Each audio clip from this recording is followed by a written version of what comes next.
Good morning students. मैं गायत्री तौर MBC government girls college से आज की इस वीडियो में हम बात करेंगे नए टॉपिक पे ब्लड प्रेशर अंडर ग्रेविटी। इससे पहले हम पिछले वीडियो में हम बात कर चुके हैं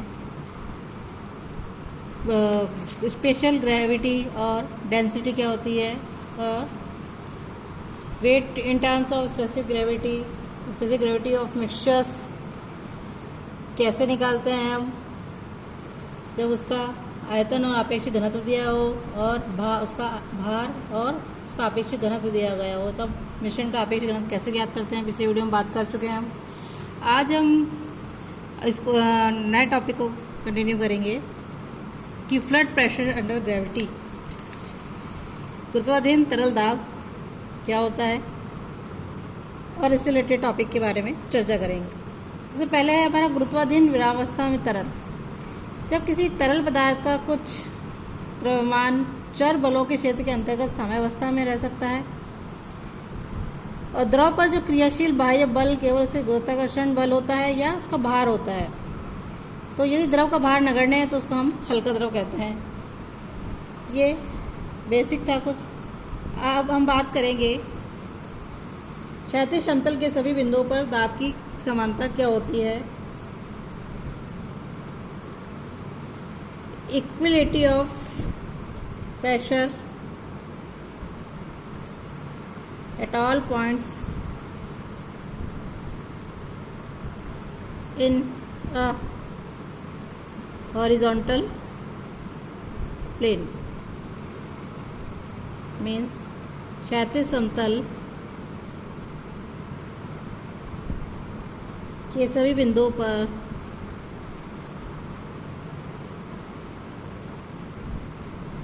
दाब की समता।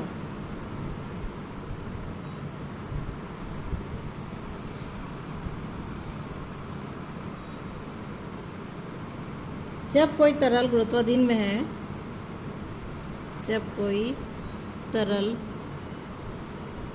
गुरुत्वाधीन या गुरुत्वाकर्षण बल के अधीन है और विरामावस्था में है,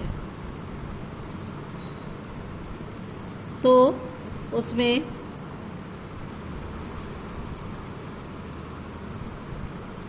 क्षैतिज समतल के सभी बिंदुओं पर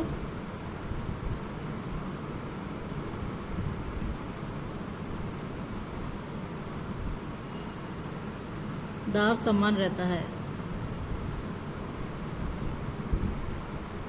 ये हम निकालेंगे, इसके अंदर प्रूव करेंगे। इसको प्रूव करने के लिए हम ले लेते हैं कि माना किसी तरल जो है में ए व बी दो बिंदु जो है एक ही क्षैतिज समतल में है। एक ही क्षैतिज समतल में है तो स्थिति 2 होती है हमारी। पहली स्थिति 1 है कि जब ए और बी बिंदु को मिलाने वाली सरल रेखा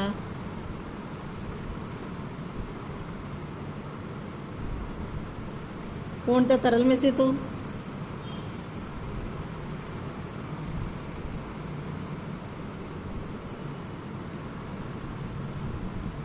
तो इसको प्रूव करने के लिए हम ले लेते हैं कि तरल पदार्थ जो है ए बी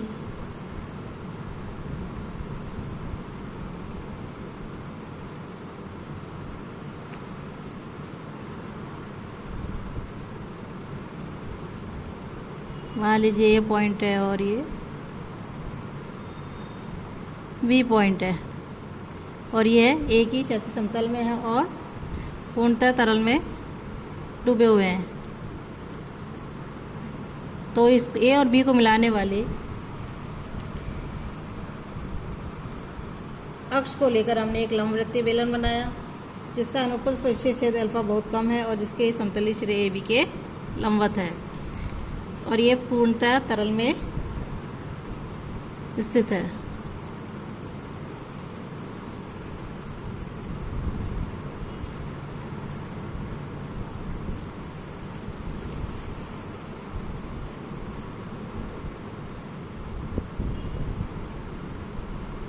यहाँ प्रेशर लग रहा है,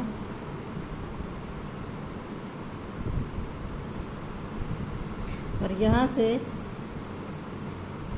गुरुत्वाकर्षण बल लग रहा है नीचे की ओर।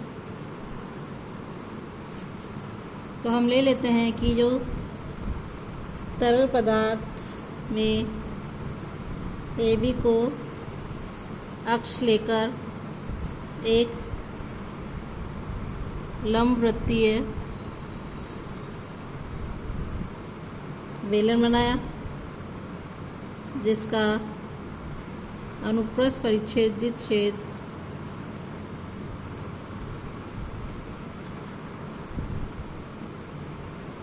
अल्फा बहुत कम हो, और जिसके समतलीय सिरे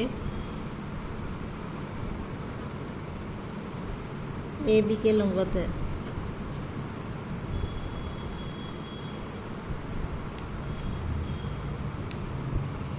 तो हम मान लेते हैं कि माना A तथा B जो है पर तरल दाब A पर लग रहा है P1 अल्फा, B पर लग रहा है P2 अल्फा, अनुप्रस्थ परिच्छेद छेद के साथ, और तरल दाब है इन पर P1 व P2। चूँकि बेलन के सिरे अति लघु है,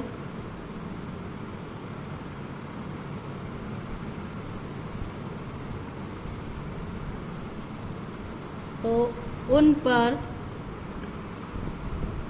तरल दाब एक समान माना जा सकता है।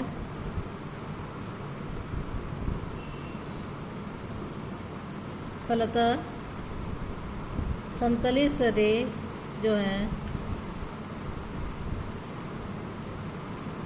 A व B पर दाब हो जाएगा कुल क्रमशः P1 अल्फा व P2 अल्फा होगा। ऑलराइट, अब तरल बेलन जो है निम्न बलों के अंतर्गत साम्यावस्था में है। अब देखते हैं हम कौन कौन से बल इस पर कार्यरत है। पहला हो जाएगा समतलीय सिरे A पर AB के अनुदिश दाब P1 अल्फा। इसी प्रकार दूसरा हो जाएगा समतलीय सिरे B पर BA के अनुदिश दाब P2 अल्फा। तीसरा है बेलन के वक्र पृष्ठ पर दाब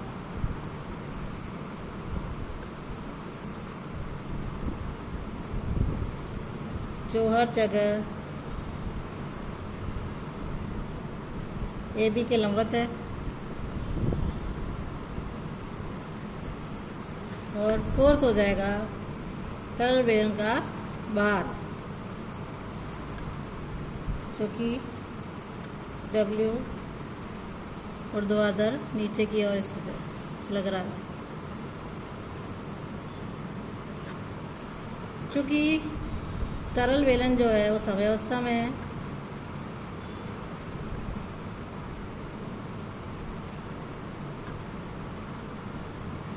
अतः इस पर क्रियाशील बलों के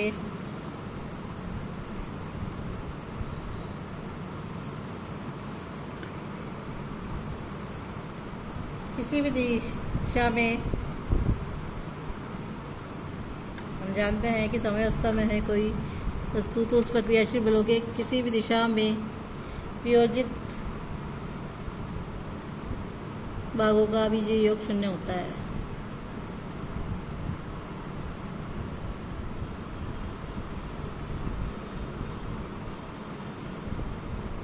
अब हमने ले लिया बेलन पर क्रियादिश, बेलन पर क्रियाशील AB के अनुदिश क्रियाशील बलों के AB के अनुदिश वियोजित भाग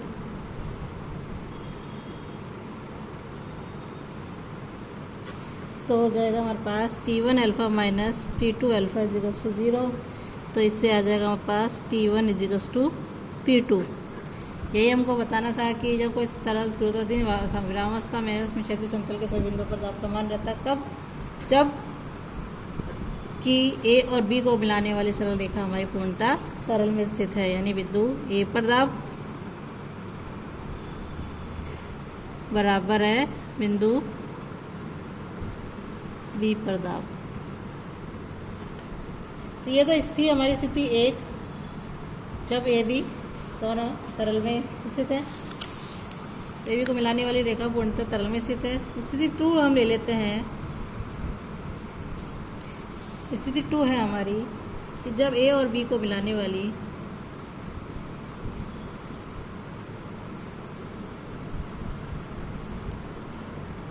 सरल रेखा पूर्णतः तरल में स्थित नहीं हो।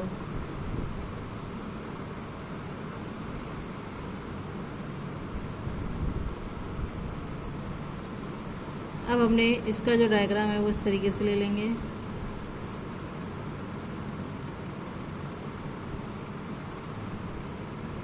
यहाँ पर ए पॉइंट है, यहाँ बी पॉइंट है और ए और बी से गुजरने वाली जो क्षैतिज समतल द्वारा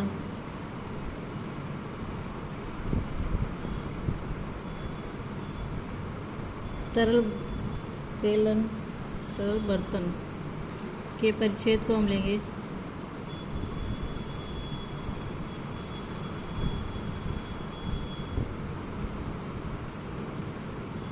और इस समतल में बिंदुओं ए और बी को कई ऐसे क्षैतिज रेखा खंडों में हम बांटेंगे जो कि तरल में स्थित है। 1 से सी और डी, ये हो जाएगा सी डी और ये बी, और ये भाग तरल में स्थित है, लेकिन ए और बी को मिलाने वाली रेखा जो है वो तरल में स्थित नहीं है। तो हमने ए और बी को कई ऐसे क्षैतिज रेखा खंडों जैसे ए सी सी डी और डी बी से मिलाया जो सभी पूर्णतः तरल में स्थित है।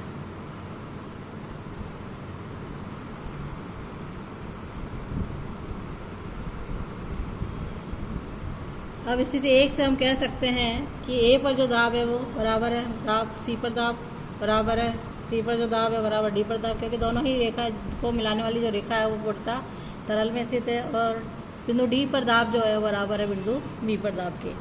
तो अब स्थिति 1 से हम कह सकते हैं कि बिंदु ए पर दाब बराबर बिंदु सी पर दाब, इसे एक समीकरण नाम दे दिया। बिंदु सी पर दाब बराबर बिंदु डी पर दाब, और बिंदु डी पर दाब बराबर है बिंदु बी पर दाब। इसे 2 समीकरण, इसे 3 समीकरण। समीकरण 1, 2, 3 से हम कह सकते हैं कि बिंदु ए पर जो दाब है बराबर है बिंदु डी पर दाब के, यानी चाहे ए और बी को मिलाने वाली रेखा तरल में स्थित हो या नहीं हो, दोनों पर जो दाब है वो क्या होता है, समान होता है। नेक्स्ट टॉपिक में हम पढ़ेंगे कि वायुमंडलीय दाब क्या होता है।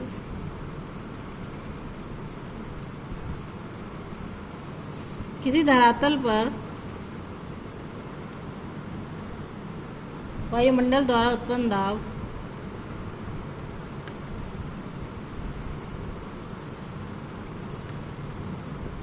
वायुमंडलीय दाब कहलाता है।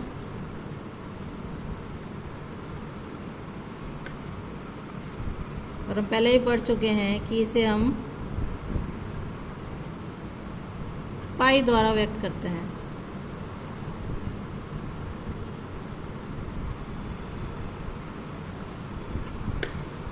अब है तरल में किसी गहराई पर दाब क्या होता है।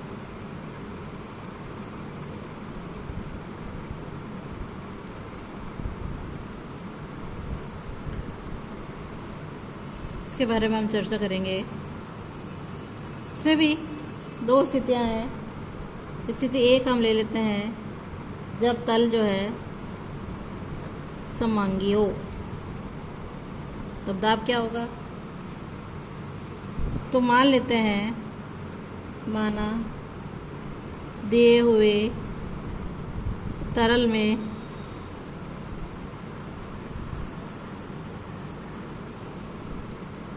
मुक्त धरातल के नीचे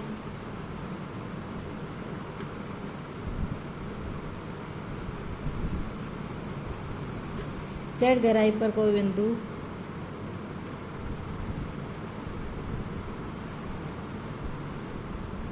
ए है। तो हमने एक डायग्राम बना लिया।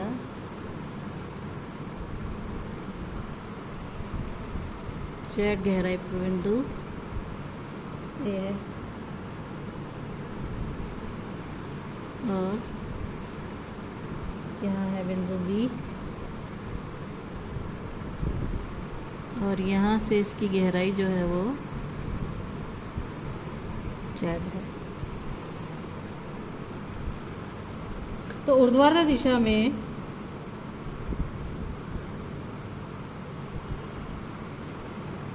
ए से गुजरने वाली एक रेखा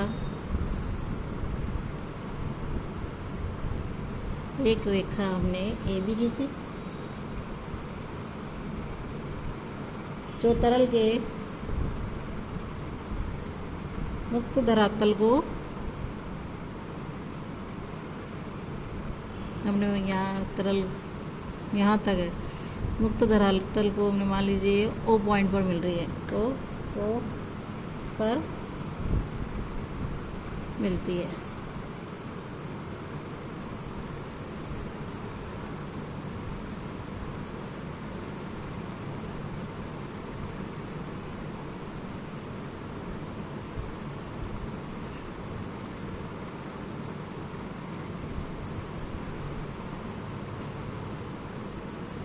अब हमको ये करेंगे कि अब OA को मिलाकर को अक्ष लेकर एक लंबवर्तीय बेलन की रचना करेंगे।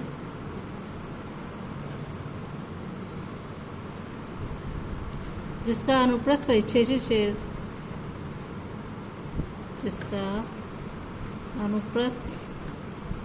परिच्छेदित क्षेत्र अल्फा बहुत कम है।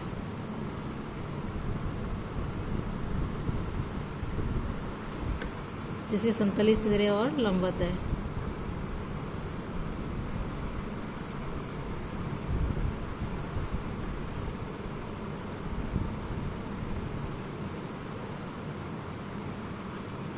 हम मान लेंगे, हम क्या करें, पहले एक लंबवृत्तीय बेलन की रचना कर ली।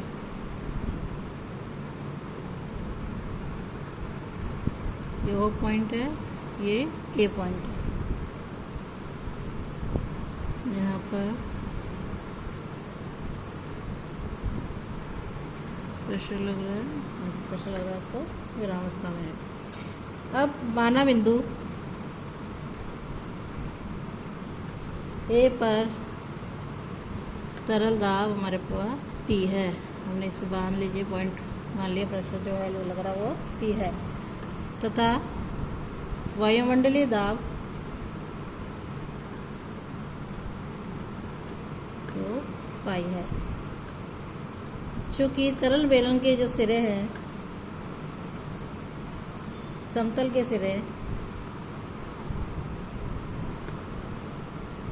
अति लघु है, अतः उन पर दाब जो है वो एक समान मान सकते हैं।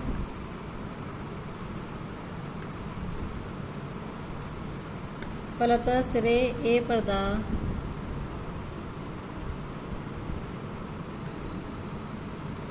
पी अल्फ़ा तथा सिरे ओ पर दाब हो जाएगा हमारे पास पाई अल्फ़ा होगा। अब जो है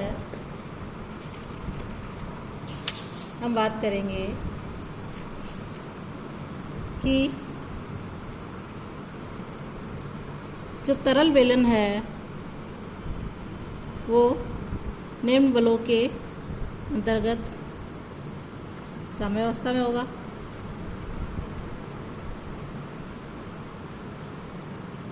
बल कौन कौन से है? पहला तो है समतलीय सिरे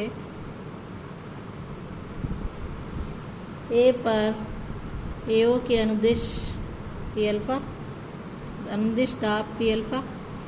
इसी प्रकार समतलीय सिरे ओ पर या हम कहें बी पर ओ ए के अनुदिश दाब पाई अल्फ़ा।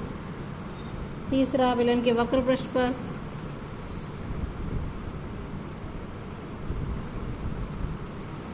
दाब जो कि बेलन की अक्ष ओ ए के लंबवत है। चौथा है तरल बेलन का भार जो कि ऊर्ध्वाधर नीचे की ओर है।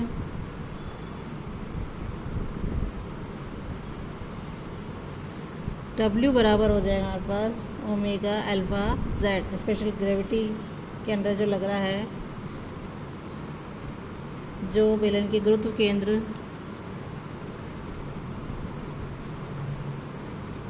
G से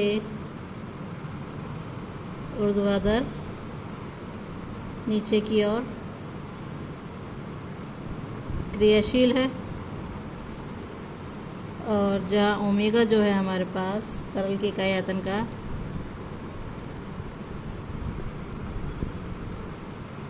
भार है। हम जानते हैं मानक पदार्थ पानी लेते हैं और उसका जो इकाई आयतन है वो 1 होता है और इकाई आयतन का भार है। क्योंकि तरल बेलन जो है साम्यावस्था में है, इसीलिए इस पर क्रियाशील बलों को किसी भी दिशा में विरोध करने पर उसके विरोधित भागों का योग 0 होगा। तरल बेलन साम्यावस्था में है, अतः इस पर क्रियाशील बलों के किसी भी दिशा में वियोजित करने पर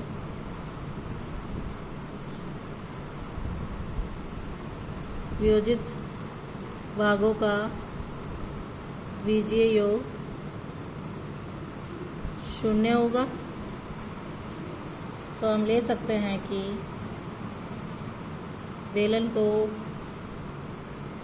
बेलन पर क्रियाशील बलों को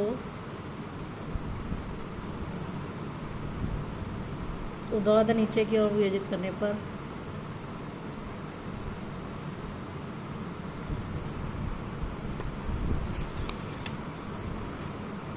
नीचे की ओर वियोजित कर रहे थे, हमारे पास हो जाएगा pi alpha plus omega alpha Z minus P alpha बराबर 0। तो पी बराबर हमारे पास यहाँ से निकल के आ जाएगा, अल्फ़ा से सब जगह कैंसिल आउट हो जाएगा, पाई प्लस ओमेगा जेड। और यदि पाई बराबर 0 है तो नगण्य माना तो हमारे पास आ जाएगा पी बराबर ओमेगा जेड, जो ये प्रदर्शित करेगा कि एक सममांगी तरल में किसी बिंदु पर दाब उस बिंदु की मुक्त पृष्ठ से गहराई के समानुपाती होता है। या हम दूसरे शब्दों में कह सकते हैं कि यदि हमारे पास पाई बराबर 0 है तो हमारे पास आ जाएगा P = ओमेगा जेड। दूसरे शब्दों में कहें कि हम किसी बिंदु पर दाब जो है उस तरल के एक ऐसे स्तंभ के भार के बराबर होता है जिसका अनुप्रस्थ परिच्छेदी क्षेत्र इकाई के बराबर और जिसकी ऊंचाई उस बिंदु की मुक्त पृष्ठ से गहराई के बराबर हो। अब दूसरा कंडीशन ले लेते हैं कि जब तरल जो है विषमांगी है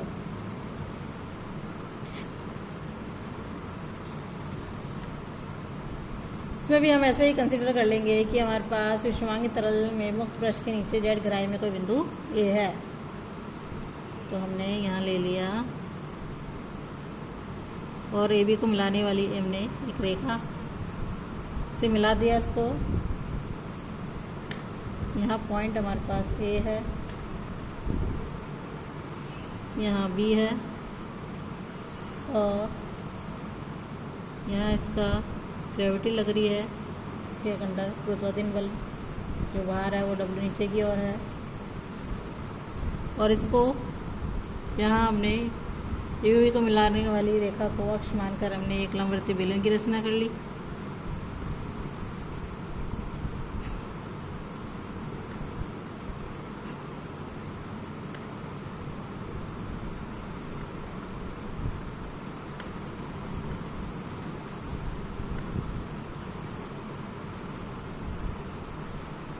मान लेंगे हम, और ये हमारा यहाँ से हमने यहाँ तक मान लीजिए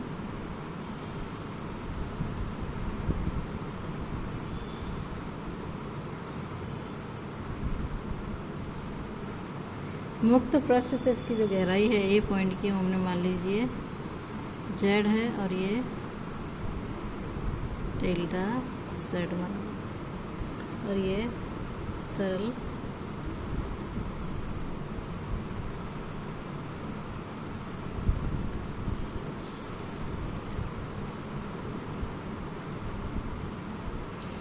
इसमें विषमांगी है। तो मान लीजिए माना दिए हुए विषमांगी तरल में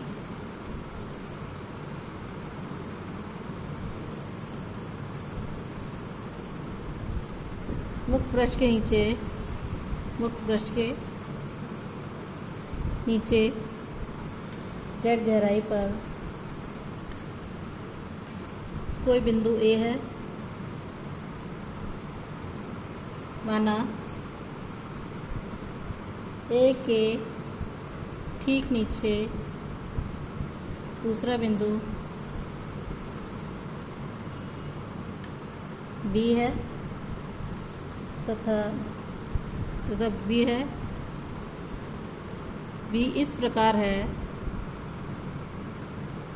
कि ए बी जो है ऊर्ध्वाधर है तथा ए बी बराबर डेल्टा जेड है। अब ए बी को अक्ष मानकर एक लंबवृत्तीय बेलन बनाया जिसका अनुप्रस्थ परिच्छेदित क्षेत्र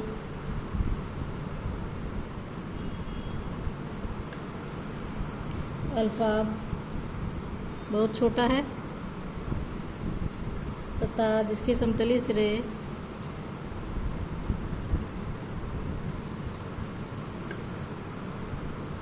ए बी के लंबवत है।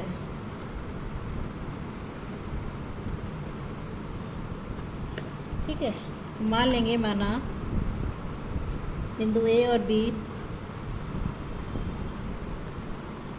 पर तरल दाब जो है ए पर तो लग रहा है P, वह क्रमशः P व P plus delta P, B पर जो लग रहा है P प्लस डेल्टा P है।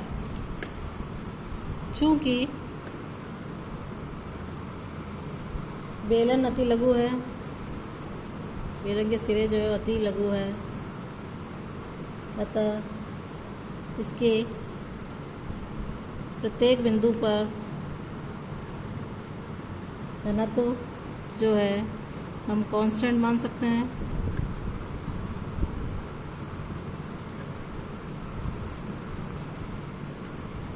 और बेलन के इकाई आयतन का भार जो है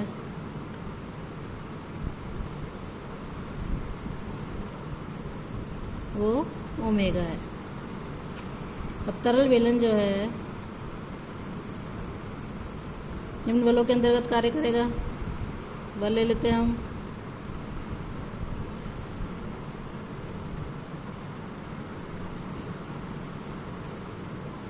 निम्न बलों के अंतर्गत समस्त होगा। पहला होगा समतलीय सिरे ए पर ए बी के अनुदिश दाब जो कि है पी अल्फ़ा। समतलीय सिरे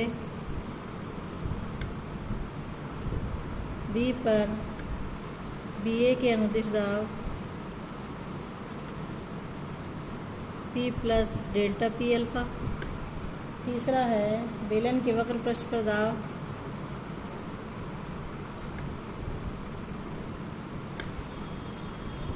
जो सभी जगह ए बी के लंबवत है।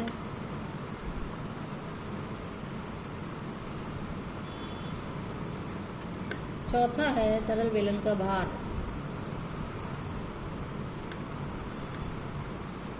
W जो कि बराबर है ओमेगा अल्फा डेल Z के, जो बेलन के गुरुत्व केंद्र G पर ऊर्ध्वाधर नीचे की ओर लग रहा है।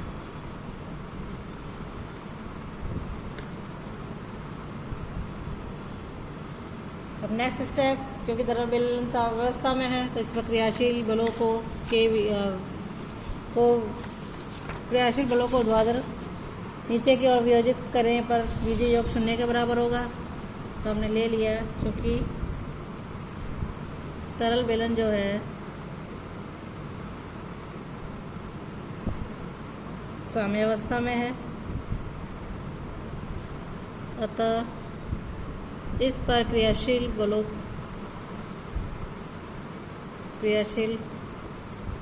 बलों को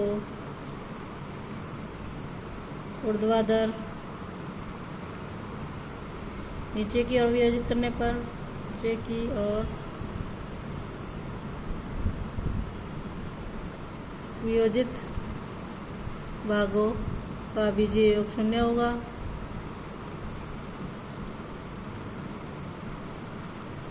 अर्थात हम कह सकते हैं कि P alpha plus omega alpha delta Z minus of P plus delta P alpha बराबर 0। अब यहाँ से हम ले लेंगे, हमारे पास बचेगा डेल्टा पी बराबर omega delta Z। P alpha से पी अल्फ़ा कैंसिल हो जाएगा और delta P upon delta Z बराबर ओमेगा।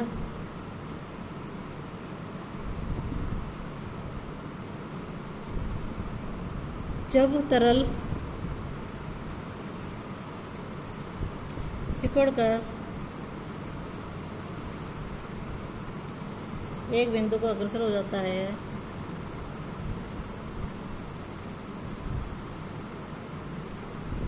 तब हमारे पास डेल्टा Z जो है वो टेंड टू 0 हो जाता है। तो limit delta Z tend to 0 del P upon del Z बराबर हो जाएगा D P upon D Z। इसको समीकरण 1 इसको 2 दे दिया, तो समीकरण 1 व 2 से हम ले सकते हैं कि D P upon D Z जो है वो बराबर है ओमेगा के। इंटीग्रेशन ले लिया प्लस सी हो जाएगा, तो P बराबर हमारे पास हो जाएगा integration omega D Z plus C. ये हमारे पास प्रेशर होगा जब हमारे पास तरल जो है वो विषमांगीय हो, जहाँ सी समग्र चलक है।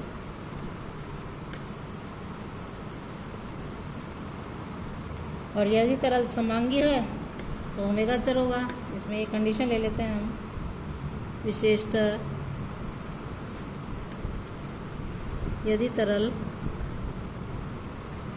समांगीय है तो ओमेगा अचर होगा, और ओमेगा अचर होगा तो P प्लस ओमेगा हमने बाहर ले लिया integration of D Z plus C, और ये हो जाएगा P बराबर डब्ल्यू Z प्लस सी। और मुक्त पृष्ठ पर Z बराबर 0 तथा P बराबर हो जाएगा पाई, तो हमारे पास पाई बराबर C हो जाएगा। और ये हमने रख दिया तो P बराबर ओमेगा Z प्लस पाई सममांगी तरल के लिए आ जाएगा, जो हम पहले निकाल चुके हैं। ऑलराइट, तो इस प्रकार हम गुरुत्वाकर्षण के अधीन जो तरल में किसी गहराई पर दाब ज्ञात कर सकते हैं जब तरल सममांगी और विषमांगी हो। अगले वीडियो में हम बात करेंगे दो बिंदुओं के मध्य दाबों का अंतर क्या होता है, समान घनत्व के पृष्ठ क्या होते हैं और द्रव का मुक्त पृष्ठ या मुक्त धरातल जो है वो क्या होता है, इसके बारे में हम चर्चा करेंगे। आज के लिए इतना ही। Thank you.